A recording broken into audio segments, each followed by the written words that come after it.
Eating charcoal grilled leg meat, eating wild blueberries and wild vegetables to relieve the greasiness, and then having a sumptuous candlelight dinner, the days were so comfortable that it made people feel that Ed came here not to survive, but to travel and vacation.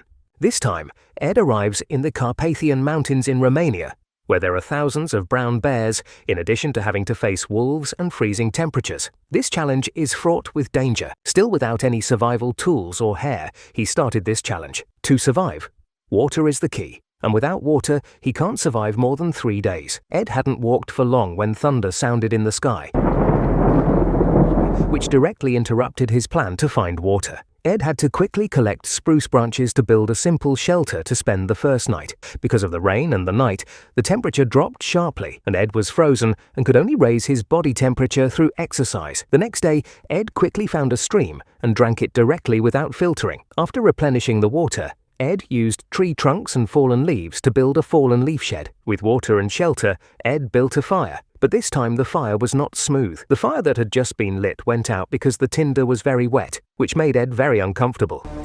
I've only got myself to blame. It's preparation. After the tinder dried, Ed successfully built a fire. We've got fire! And roasted rhubarb to eat, but the rhubarb caused him to have diarrhea. An illness could spell disaster. Ed decided to find another source of food. He began to set traps, and then caught a few grasshoppers and ate roasted grasshoppers. They're hot and tasty.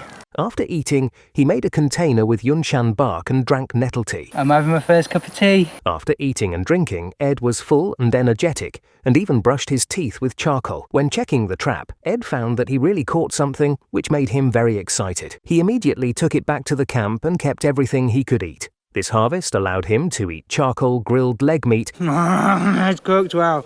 Yeah. And he didn't have to worry too much about food in the next few days. On the last day, Ed collected a lot of blueberries and wild vegetables and made candles. He had a candlelight dinner directly in the jungle. The food was so good that it was enviable. With the end of the candlelight dinner, Ed also ended this challenge.